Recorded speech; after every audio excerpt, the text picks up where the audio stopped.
Hi, Dagobert from Dagobert Tackle World here with Stuart Grice. How you going, Stuart? Hey, good, Dougie. How you going, mate? Mate, I'm here with you and the rest of the team here at Dagobert Tackle World. That's it, mate. Fantastic stuff we have here. We are going to fill you in on the fishing for the last week and what's going to happen over the next week. So, Stuart, offshore this weekend looks a bit windy. Very windy. It's blowing in again. So we've got 15 to 20 every day. Northwest, northeast to northwest. Lovely wind. Yeah, so guys, you might be able to fish in close for spotty mackerel down at Mermaid. If you can get out and the swell's not too bad, I will admit I haven't checked the swell, so I don't know what the swell's doing. No. But if the swell's not too bad, get down to Mermaid Reef and have fish down there because it's protected from any of that sort of westerly wind or any east wind, south wind. North will get you though. Yeah. You're going to kick your way back up against it orderly. But the spotties should be on down at Mermaid. Yeah. The full moon's gone. We've got now the downside of the moon leading to the last quarter, which is normally a great time for spotted mackerel. Yeah, and like this week, the couple of days that we have had, there has been quite a few caught, so it has been pretty reasonable. Yeah, and obviously, the Spanish mackerel closure's on at the moment till the 22nd. We can't fish until the 22nd, so it's closed. You can catch them as bycatch and let them go. You have to try and let them go, but you cannot keep them and you cannot really target them as well. Yeah. So, Stu, spotties, like, medals are the go, yeah, there we go. So keep an eye out for those birds diving, bait fish going crazy, like white water on top of the waves and stuff, and just throwing the little medals.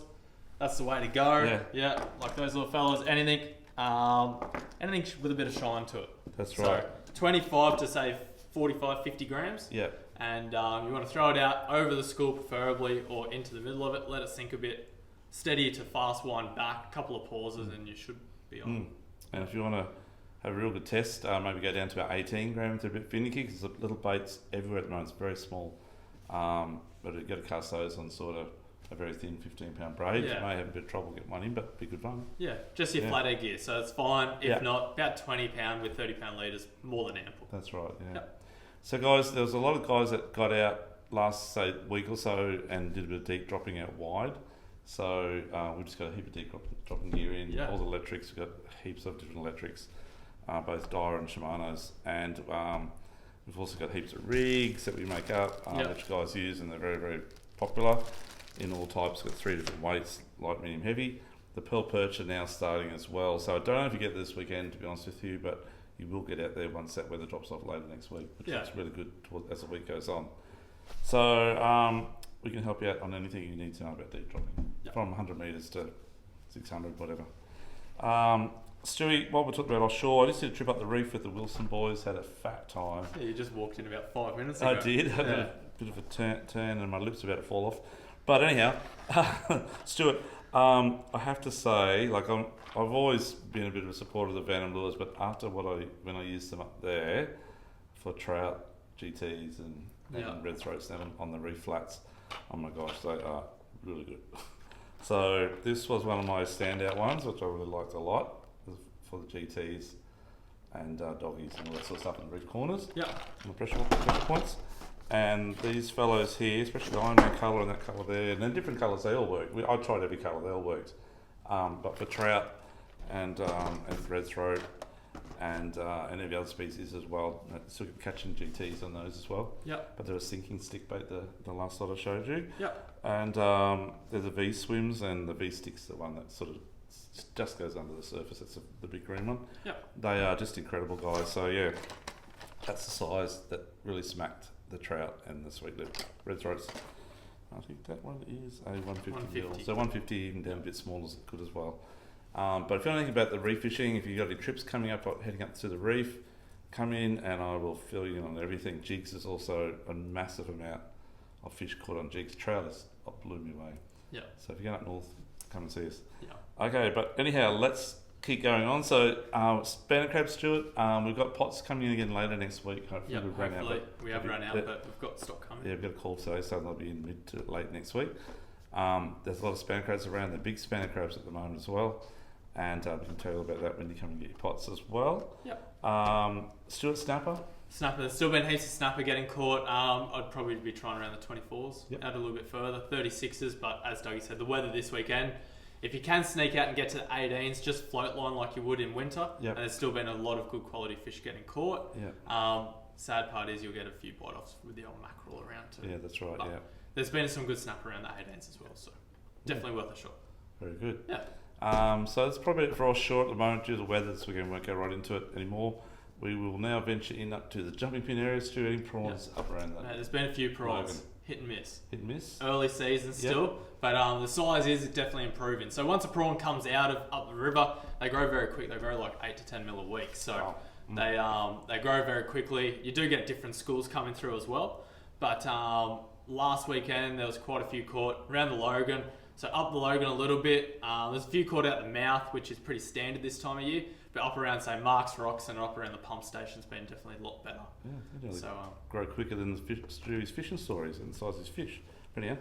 Okay, Stu, that's good. I'll And give you that one. Yeah. so, what's happening on the flathead seat up the jumping pin? Yeah, there's still been a fair few flatties around as well. I'd definitely be fishing like around the mouth, like around the Duck Creek and Kalinga and that type of area. Yep. Tank Bank, which is Caruso, and out over near the lagoons. Yes. You've got a high tide relatively early in the morning, I think about 9 o'clock. 10 o'clock, something like that. Totally forgot. Anyway, it's something like that. So that run-in tide is definitely the go. Yep. And fish that like cleaner water edge that comes in. It's always got a lot more bait in it. We say it every week. You'll probably find Taylor there too, and again, just the metals. Yeah, just the metals. Just the metals like that. Perfect. Yep. And guys, whiting, I'll definitely try Stu around Banana Bank, and again, Pandanus Island, all that sort of banky area. Yeah. Yabbies that go. And that first to run in tides when you get the whiting, they push up onto the flats, and it's a great time to get them. You get them on Kalinga Bank as well. Yeah. I crabs. know bananas are yellow or gold, but it'd be gold bank, not banana. Okay, bank. I call it Banana Bank. I call it Banana Bank because every time we go there, we have bad luck. Yeah. So I won't go any further. Okay, Stuart. So anyway, Banana Bank's actually in Moreton Bay. It's a bit north of Peel. Anyway, yeah. He got that one. Okay, Stuart. Mud crabs. Yeah, there's been a fair few muddies. Yeah, don't have the bananas on the boat when you're chasing them. Yeah, okay. But they've been really good. Up the Coomabar's been not too bad. Pimpama's still been firing. Yep. And up around those back blocks up around Jake as well type area. Yeah, okay. It's a good tide for it.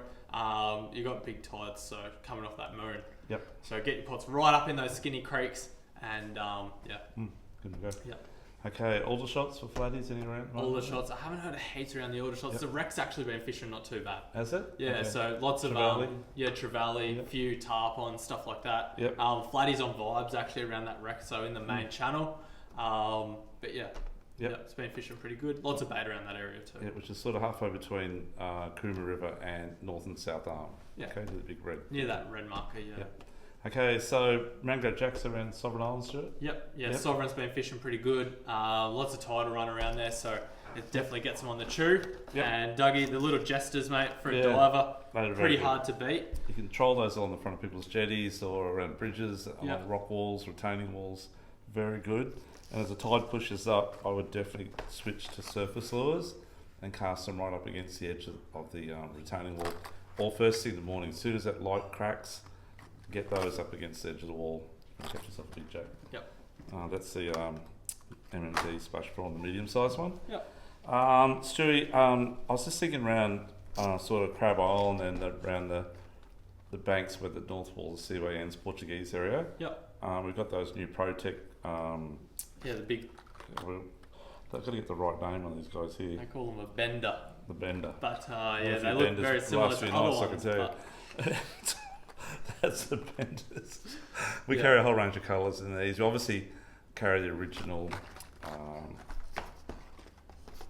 Crossfire version as well. This is just a cheaper version to get people in that don't want to throw a $30, $40 lure into the paddock. Yep. But they will get you going. Yeah, they're a lot cheaper and they'll do a similar job, but not as good as the original, but not too bad. Yep. Stuart, I heard a few white out the Narang River. Yeah. Night time in the council chambers. White out the Narang River's been not too bad. You do want that run out tide. But earlier in the week there was quite a few caught and over last weekend as well. Yep. I was up there 2 weeks ago just before I went away, and we did really well in the run-in tide actually. Yeah, okay. Yeah, we did quite well. It's the top of the tide, last the run-in, first the run-out. Yeah. But you need beach worms or mud worms. Yeah. I just use yabbies up there and they work alright. Yeah. Okay. Yeah. Yeah. Get a few less than I catch. So Obviously, fishing on the beach, Stewie, dart around. Yeah, lots of dart around.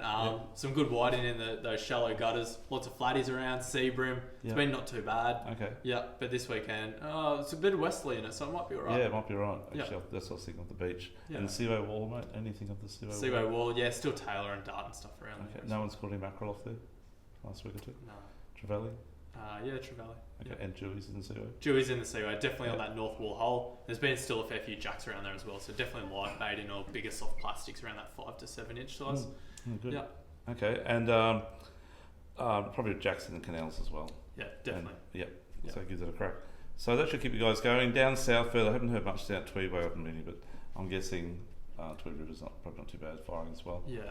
And for a few whiting, this is a really good tide that early morning, just before daylight, or right on daylight, fishing unweighted yabbies or very small sinker, and fishing the foreshore between Bigger Creek and Chara Seafood. Yeah.